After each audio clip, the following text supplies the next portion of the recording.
Oral questions. Question orale. The Honourable Leader of the Opposition. Mr. Speaker, we're learning today that on May 14th, members of the Canadian Armed Forces wrote a report detailing dreadful conditions at long-term care homes in Ontario. Soldiers had witnessed cockroaches, rotting food, seniors left in soiled diapers, and cries for help ignored for lengthy periods. I'm sure all Canadians are horrified to hear these details. However, the Liberals only provided this report to the province of Ontario on Sunday. In other words, the government sat on this report for almost 2 weeks. Why did it take a leak to make these details public? Why wasn't the Prime Minister transparent with this horrific information? Right Honourable Prime Minister. Mr. Speaker, I've said many times in this House and over the course of this pandemic that we need to do a much better job of caring for our seniors in long-term care right across the country. The report that came out is horrific. We received the report, the Minister of Defence received the report on Thursday evening. We notified the other ministers on Friday. He then passed the report to the province on the weekend, province of Ontario on the weekend. I read the report in full on Monday, and today on Tuesday it is being made public.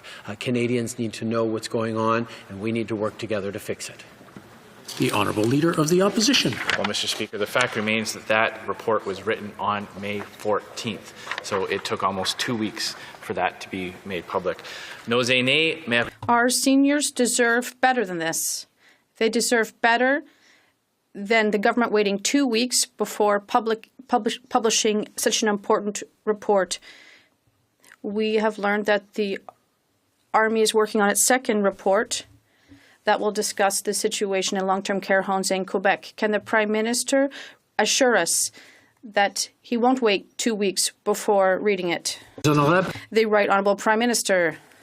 Mr. Speaker, what happened in long-term care homes in Ontario is absolutely unacceptable, and this report is quite troubling. And that is why the Minister of National Defence received the report Thursday and shared it with his peers the next day, and we sent it to the Government of Ontario over the weekend, and today, Tuesday, we are sharing it publicly. We have to take action to ensure that we are taking care of our seniors. They've built this country, and it is our obligation as Canadians. The Honourable Leader of the Opposition. It's laid out that kind of timeline, Mr. Speaker. Simple question. Who had the report from May 14th until last Thursday? The Right Honourable Prime Minister. Mr. Speaker, on last Thursday, the Chief of Defence Staff passed that along to the Minister of Defence. The Canadian Armed Forces had the report up until that moment. The Honourable Leader of the Opposition. Mr. Speaker, media are also reporting today that the Minister of Digital Government has been promoting a fundraising campaign to sue Global News for their story that criticized the Chinese Communist Party. Now, WeChat is a Chinese state-sanctioned social media platform that is monitored by the communist state security. And worse yet, the minister has admitted that her taxpayer-funded political aide is the one who manages her WeChat account and allowed the fundraising campaign to be promoted. Clearly, this is inappropriate. What action has the Prime Minister taken in light of these revelations? The Right Honourable Prime Minister. Mr. Speaker, as a party and as a government, we value the important work that journalists do right across the country. Attacking the integrity of hardworking journalists is absolutely unacceptable. The individual who posted this link on this particular group is no longer a member of this group and is not affiliated with the Electoral District Association in question. Leader of the Opposition. You know what, Mr. Speaker, this is so typical of the Liberals. When it comes to things like this, they only apologize when they get caught. And when we put this in light of their whole approach to China, Mr. Speaker, foreign affairs experts are saying that this government's approach is to speak softly and carry no stick. Yesterday, I gave the Prime Minister 4 opportunities to condemn the attack on the freedom of the people of Hong Kong by the government of China. He refused. We've seen a pattern of appeasement towards the PRC. But this is much worse. By helping an arm of the Chinese government suppress media critical of the PRC here in Canada, the Prime Minister is actually doing their dirty work? Why is the Prime Minister's cabinet ministers helping the dictators in the PRC? Right Honourable Prime Minister. Mr. Speaker, as I said, the individual in question was not associated with the Electoral District Association or the Member of Parliament and Minister in question. We are, of course, deeply concerned about the proposals for introducing legislation related to national security in Hong Kong. With hundreds of thousands of Canadians living in Hong Kong, we have a vested interest in its stability and prosperity. We continue to support Hong Kong's high degree of autonomy and freedoms under the Basic Law and the One Country, Two Systems framework, which would be undermined by this proposal.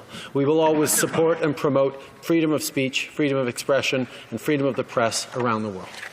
The Honourable Member for Burleigh-Chambly. Thank you, Mr. Speaker. I don't know how many empty answers the Prime Minister can give the media, the Parliament, and Quebec taxpayers, but the Bloc is going to follow up to see that he has his hand in the public purse. And in the La Presse this morning, it says that programs don't judge, electors do. The Prime Minister, does he have enough discernment to renounce the CERB that its party shouldn't have a right to and put it back into the coffers? The Right Honourable Prime Minister. Mr. Speaker, across our country, people who work for various organizations and companies could lose their jobs because of COVID-19.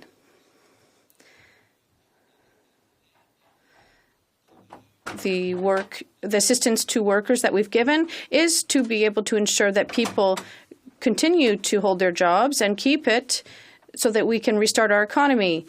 We implemented it quickly to help people across the country, and our emphasis is always on workers, and that is who we are helping with this subsidy.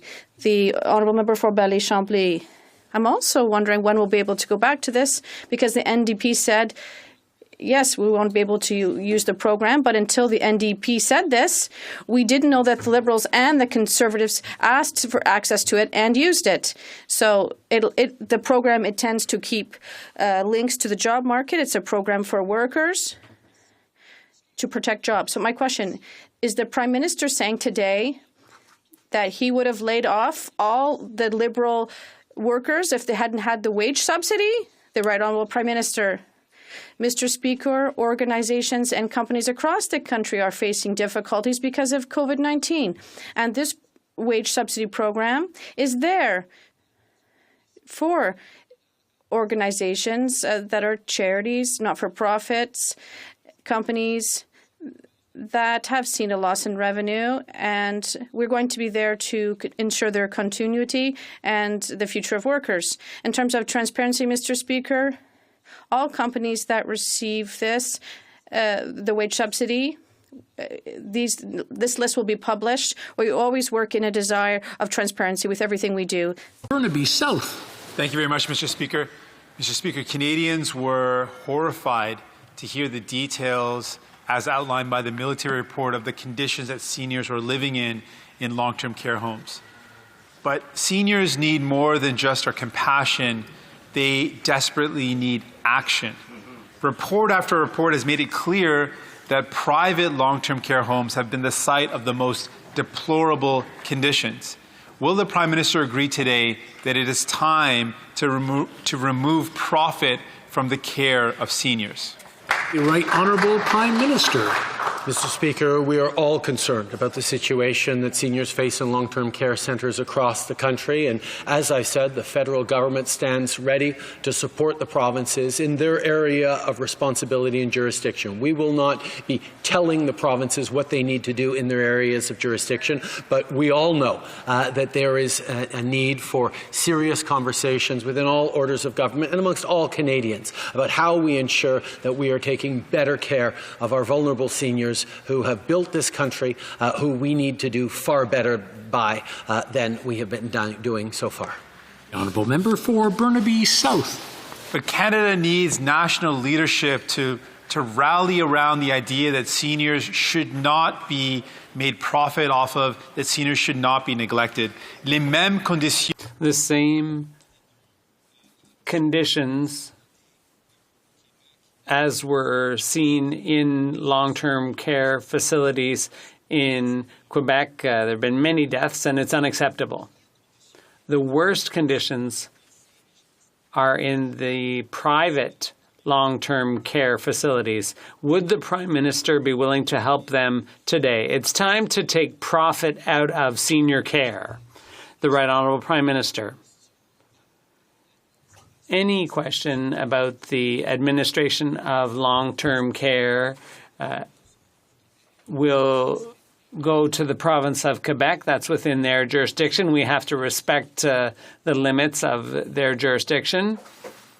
But the federal government was there with help from the armed forces, and we will be there to help our seniors and workers all across the country. We will work with Quebec with full respect for their jurisdiction and the other provinces to look at what resources are available and how we can better serve our seniors who deserve much better than what they've gotten so far in this crisis. Well, Mr. Speaker, military members serving in Operation Laser have sounded the alarm on the horrible abuse and neglect of our vulnerable seniors in long-term care homes. The military reported this abuse on May the 14th, but the Minister of Defence did nothing with that information until Friday. And the province of Ontario was left in the dark until Sunday because the Public Safety Minister sat on it till then. Our troops are in harm's way, witnessing blatant disregard for infection control, mistreatment of elderly residents, and the level of care described as horrible. Why did the Minister of National Defence sit on these allegations for almost 2 weeks? The Honourable Minister for Public Safety. Yeah, Mr. Speaker, let me begin by acknowledging and offering my sincere gratitude to the excellent work of the Canadian Armed Forces who have answered the call to assist the province of Ontario and the province of Quebec. And their report of the appalling conditions that they found in these long-term care facilities in Ontario truly is disturbing and demanded action. And that's why, Mr. Speaker, when this information was brought to my attention on Friday, I took immediate action to reach out to the appropriate authorities, including notifying the province of Ontario and sharing those findings with them. As the Prime Minister has already indicated, our government received this information on Thursday. It was conveyed to me on Friday, and we immediately reached out to the province of Ontario and shared the entire report with them. Mr. Speaker, we share the concern for those seniors.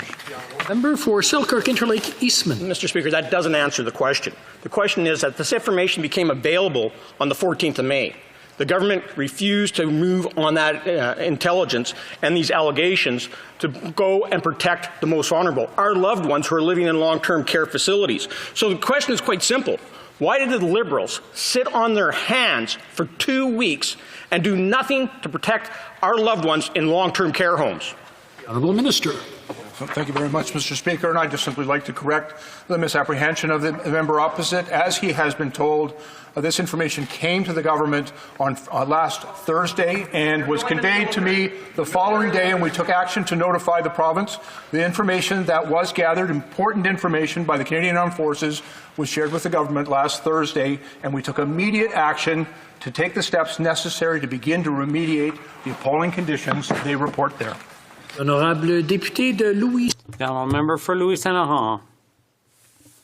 Mr. Speaker, we're aware that a crisis requires spending and creates a deficit. The President of the Treasury Board is at the heart of government decision-making. He sees the money coming in and authorizes it going out.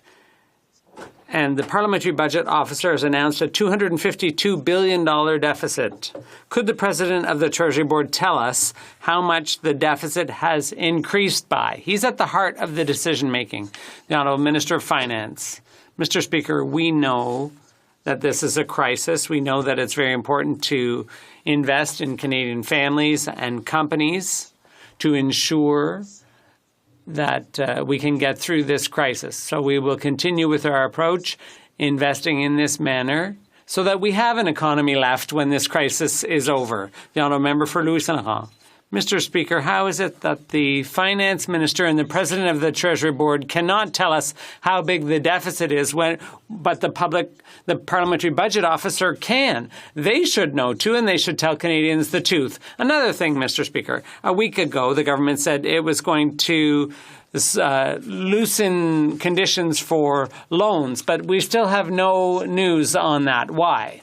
The Honourable Minister. Mr. Speaker, That's a different question. We will look at the situation when things are more stable, but right now things are evolving quickly, and we will look at our investments on a day-by-day basis. As for our programs, we've looked at how we could improve those programs, and emergency loans are just one example of relaxing of our conditions so that more and more companies have an opportunity to borrow money. Thank you. House Leader. Mr. Speaker, a relative of one of my constituents is a student who is renting out a room in her home to a foreign student. The student recently informed her that he's found a way to collect the CERB, go back to his home country overseas, and he would not be paying her rent any longer. So he gets to leave Canada, he gets to collect the CERB, and she gets shafted. Mr. Speaker, we are hearing more and more stories like this. So my question is, why are the Liberals turning a blind eye to individuals who seem to be purposefully trying to scam the system? The Honourable President of the Treasury Board. Thank you, Mr. Speaker, and I'd like to thank my colleague for raising this question. Our plan is very clear and has been from the beginning. That's to help people quickly and effectively, to help students and other Canadians, but students who are particularly having a hard time getting through the crisis. So we want to help all Canadians and all students so that we can kickstart the economy soon. And there are mechanisms that CRA can use to ensure that the money is sent out with good discipline. Well, according to a memo obtained by the National Post, foreign nationals are not required to show any proof of status before getting CERB payments. Temporary foreign workers don't need to show a work permit, and international students don't need to show enrollment or a student visa. There are virtually no safeguards in place. Does the minister not realize that by failing to prevent fraud, he's actually encouraging it? The Honourable President of the Treasury Board. Thank you, Mr. Speaker. Two very clear messages. In a very difficult situation for many Canadians, the Government of Canada has made a clear choice to help people quickly and effectively. From the very beginning, we informed all Canadians that this process would be done with discipline and that CRA officers would investigate afterward to ensure that Canadians only get the aid they're entitled to and that the system's integrity was preserved. The Honourable Member for Saint-Jean. Mr. Speaker, the wage subsidy is for stores and small businesses afraid of having to choose between going under and laying off workers. It's not for multi-million-dollar political parties. On May 15th, the Finance Minister announced that the wage subsidy would be extended by 3 months till the end of August. Did he know then that his own party would be taking advantage? The Honourable Finance Minister. Mr. Speaker, the wage subsidy is very important in every industry all across the country. Because of our approach, we want to protect workers. So for a company that has a 30% drop in revenues, they have access to the wage subsidy. That's to protect workers. We think that's a good approach. The Honourable Member for Saint-Jean. Thank you, Mr. Speaker. Migrants who are looking after our seniors in long-term care are doing outstanding work, and that's why we want priority processing of their applications in recognition of their dedication. We called on the government yesterday, but the Conservatives refused unanimous consent. We're going to try again today in the hopes that all parties will recognize that these people who are risking their lives to save those who built Quebec. Will the government authorize and accelerate the processing of their immigration applications? The Honourable Minister. We're always very proud that Canada's been a welcoming society. We continue to open our doors to newcomers, and our immigration system continues to be based on compassion, efficiency, and economic opportunity while protecting the health and safety and security of Canadians. I want to assure the member that all eligible asylum claimants will receive a full and fair hearing on their individual merits of their claim. And while waiting for their claim to be heard, asylum claimants are allowed to work and study and receive basic health care coverage. Mr. Speaker, we're grateful for the work that they're doing in helping to serve vulnerable Canadians, and we'll listen carefully to the motions of the member opposite. Thank you. Member for Saskatoon, Grasswood. Thank you, Mr. Speaker. The Liberals refuse to tell us what happened to the National Strategic Stockpile before this crisis. On Friday, the chief medical officer was asked if she ever advised the Liberals that the emergency stockpile was underfunded. But the health minister prevented Dr. Tam from answering the question. She claimed it was cabinet confidence. When will the Liberals come clean about their decision to reduce Canada's strategic stockpile? The Honourable Minister of Health. Thank you very much, Mr. Speaker, and I'd like to thank Dr. Tam and, in fact, the entire agency for being so transparent with Canadians all along. As the member opposite knows, we have been there talking to Canadians about the strengths and weaknesses of the National Emergency Stockpile. We have learned a lot over the last several months about how to create an effective network of stockpiling across the country, and I look forward to continuing to get regular updates from Dr. Tam and her daily pressers. The Honourable Member for Kamloops, Thompson, Caribou. So we still really don't have an answer, and of course she did muzzle the Chief Public Health Officer. In February, we know that they shipped 16 tons of protective equipment, including face shields and masks, to China. We also know they closed warehouses and put a bunch of equipment into the dump. Now they're in a global race to try and get as many face masks as possible, and we also know that many of the masks that are coming into this country from China are unsafe for our healthcare workers to use. So it's time for the health minister to apologize to the healthcare workers across this country who have had to scramble to get decent protective equipment. Well, Minister. Well, thank you very much, Mr. Speaker. And first of all, I'd like to thank the healthcare workers across this country for the enormous work that they're doing on behalf of all of us. And as the member opposite knows, our government has been working so hard to protect them as well. I'd like to thank the Minister of Procurement and her team for putting together such a comprehensive procurement approach that makes sure that we can fulfill all of the requests from provinces and territories to the National Emergency Stockpile. Of course, we're working with provinces and territories to ensure that we have the appropriate equipment going forward. Thank you. The Honourable Member for Flamborough-Glanbrook. Mr. Speaker, yesterday the Prime Minister refused to condemn the odious attacks by China on the free people of Hong Kong. Worse yet, the Liberals voted against recommencing the Canada-China Committee to address the threat to Hong Kong's democracy by the CCP.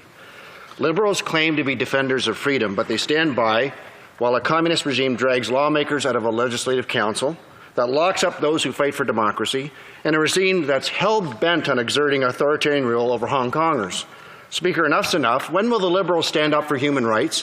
When will they stand up for democracy? And when will they stand up against the dictators in China? The Honourable Minister of Transport. Mr. Speaker, we are deeply concerned at proposals for introducing legislation related to national security in Hong Kong. With hundreds of thousands of Canadians living in Hong Kong, we have a vested interest in its stability and prosperity, the foundation on which are Hong Kong's relative autonomy and basic freedoms. Canada continues to support Hong Kong's high degree of autonomy and its one country, two systems framework. We continue to encourage all parties to engage in peaceful and meaningful dialogue to address the legitimate concerns expressed by the Hong Kong population. The Honourable Member for Bellechasse-les-Etchemins-Lévis.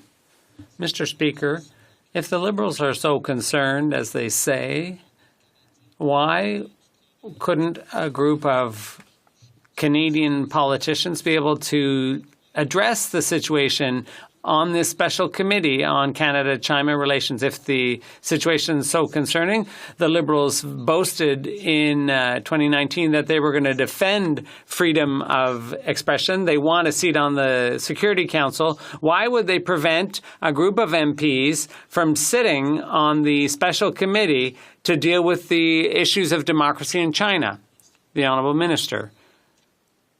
Mr. Speaker, I have to refute that. There are 8 committees sitting currently. Agriculture has met 5 times with 32 witnesses.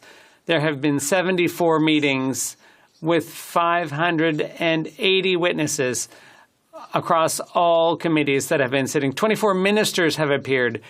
We are dealing with this pandemic.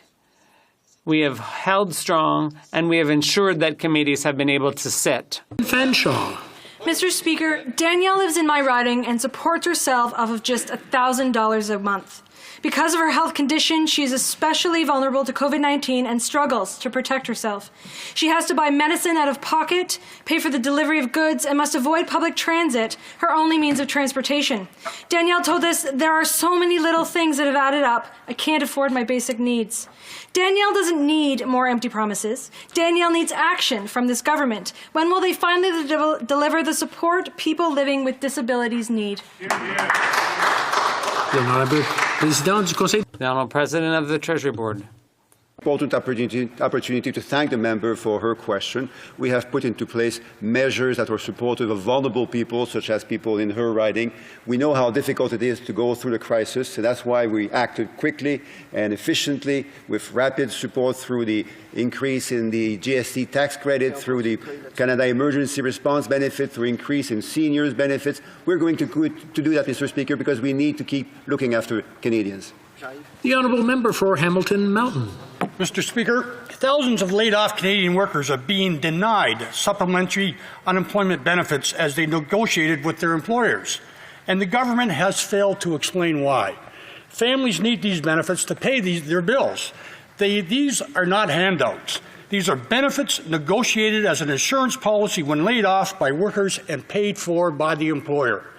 Now the government is stopping workers from collecting this taxable insurance. Unions and employers are asking this government to fix the loophole that denies workers the much-needed income.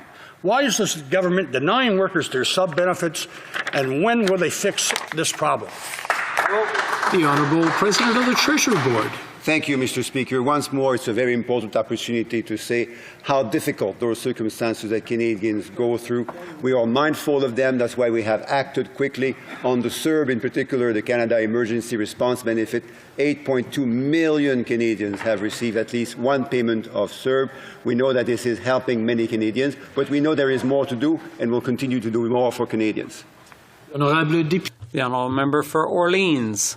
Thank you, Mr. Speaker. Every day, thousands of truckers, many of them in my riding, travel all across Canada delivering goods that are essential, like drugs, food, and personal protective equipment. They are truly a crucial part of our supply chain. They keep our towns and cities in health.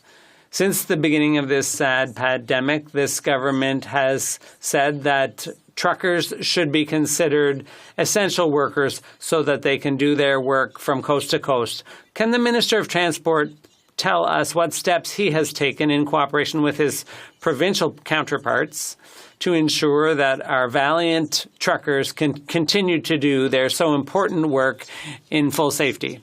The Honourable Transport Minister. Thank you, Mr. Speaker, and I'd like to thank my colleague for underscoring the essential and important contribution made by truckers. I'd like to thank them myself. I've been working since the outset with my provincial counterparts to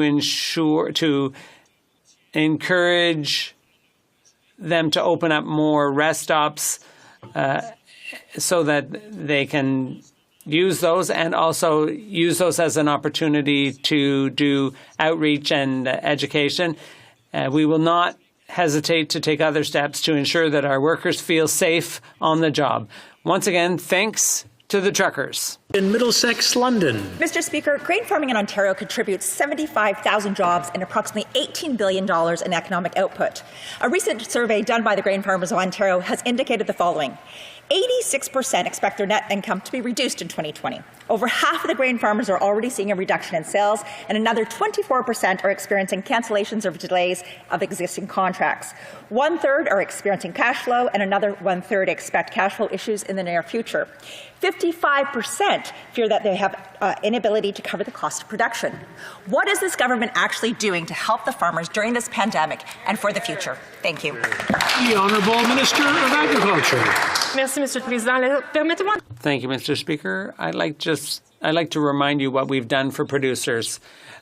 They do provide an essential service and provide for our food safety. So we have invested $1.6 billion and additional monies for beef and pork producers, $76 million for processors, $2 million for the CFIA, $50 million to bring foreign workers in, and we'll do more. We know how important our producers are for the Canadian economy. The Agriculture Minister is telling farmers they can't say that the programs offered just aren't good enough. She's also saying she doesn't know where the gaps are or where the funds should go.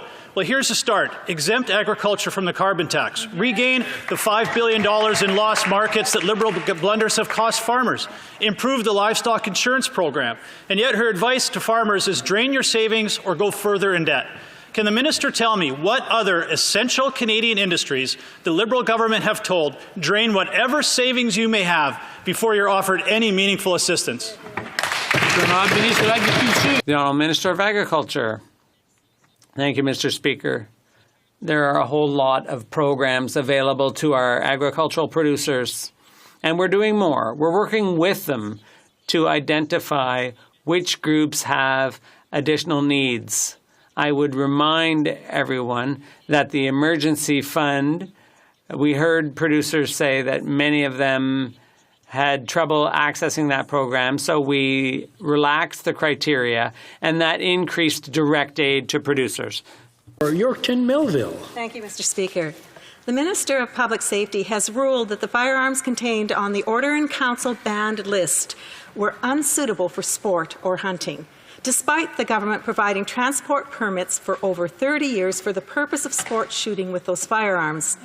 Why is the minister choosing to attack law-abiding gun owners instead of gun smugglers and criminals who have absolutely no intention of obeying his restrictions?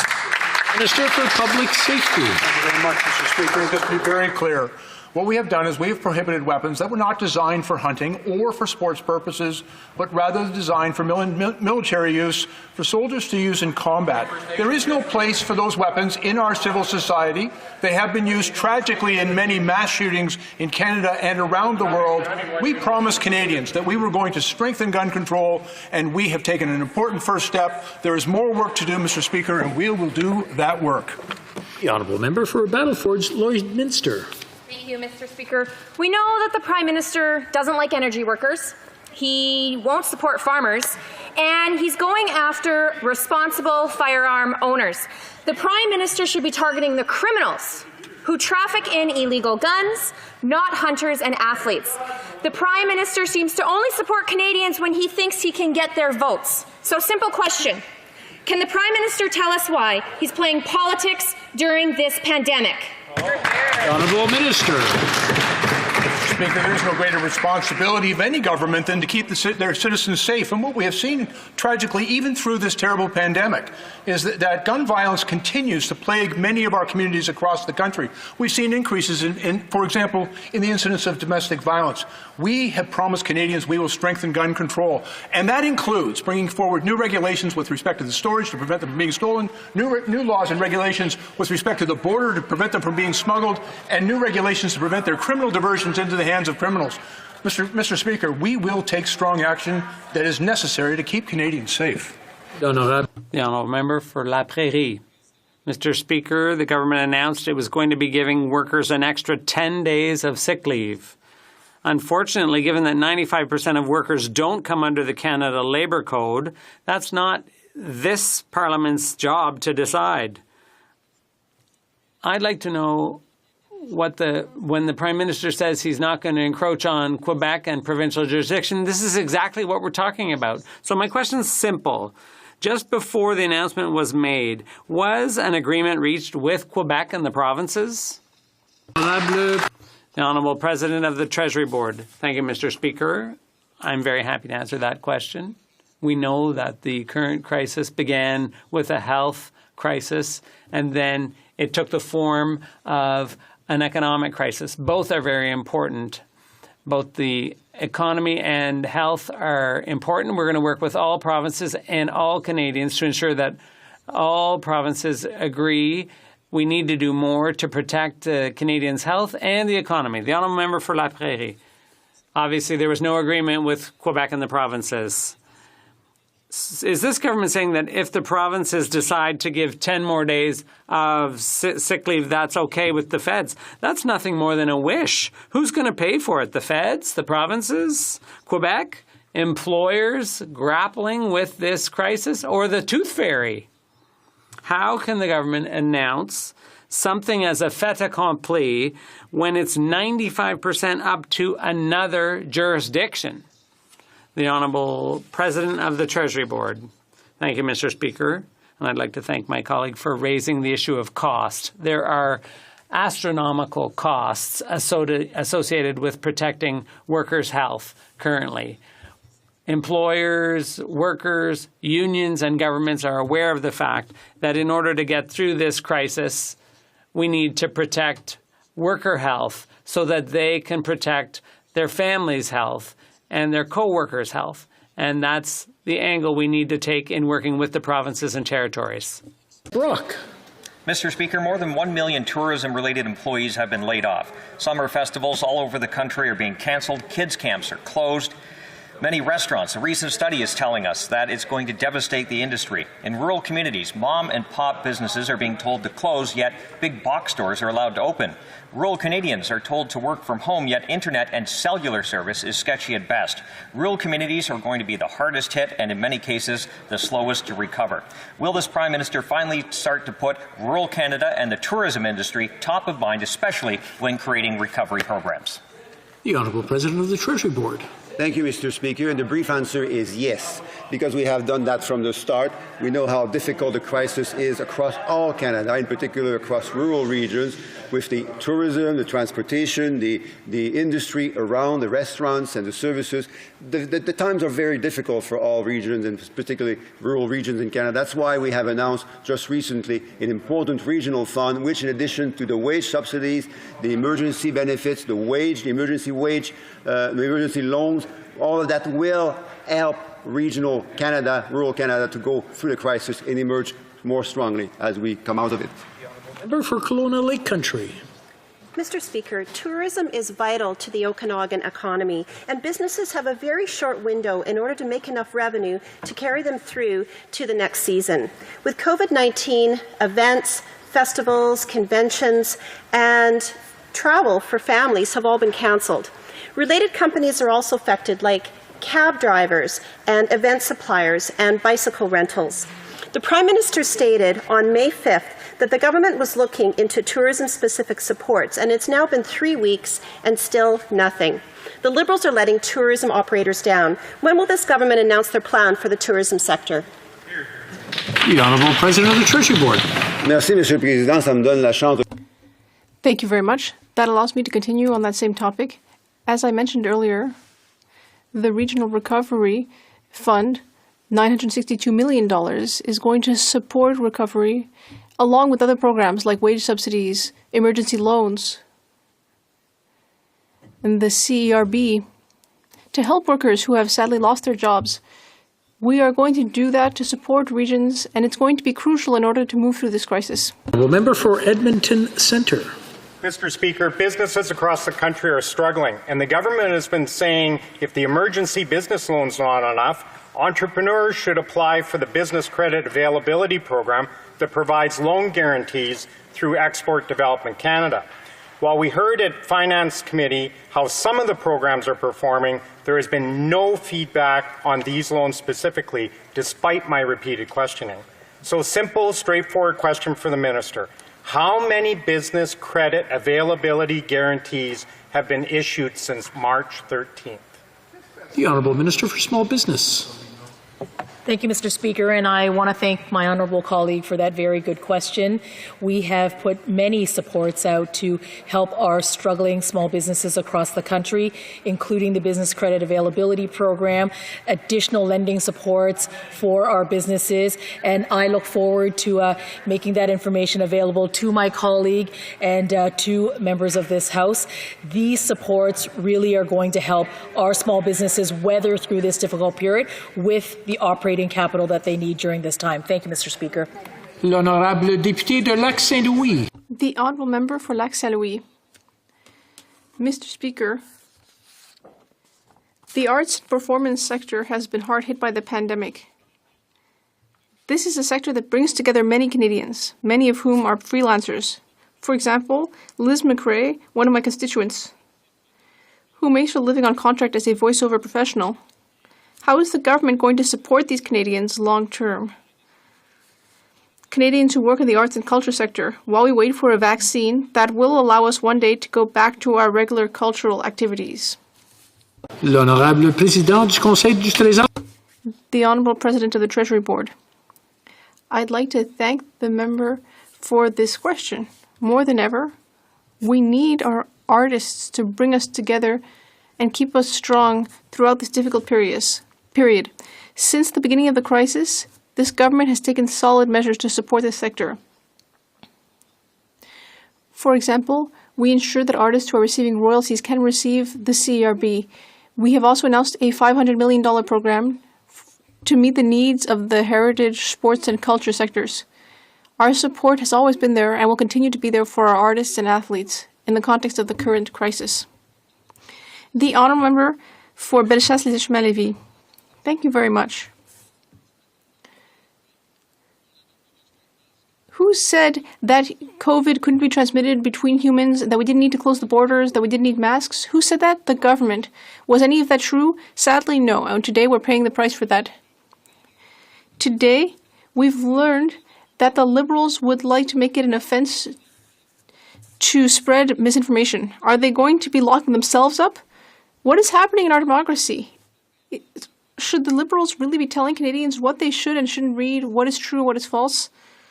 Why attack freedom of expression when we're in the middle of a pandemic? Minister. Well, thank you, Mr. Speaker. And I'm extremely proud of our officials and our government for adapting to science as it has evolved. As the member knows, COVID-19 has only been with humans for about 4.5 months, and we've learned a lot in that time. And as new evidence has come forward, we've, of course, adjusted our advice to Canadians to best protect them. In terms of disinformation, Mr. Speaker, it's extremely dangerous that Canadians are being fed information that's false, that's misleading, and that can increase risk to themselves and to their loved ones. Mr. Speaker, we'll make sure that Canadians have access to credible information about how to protect themselves and their families.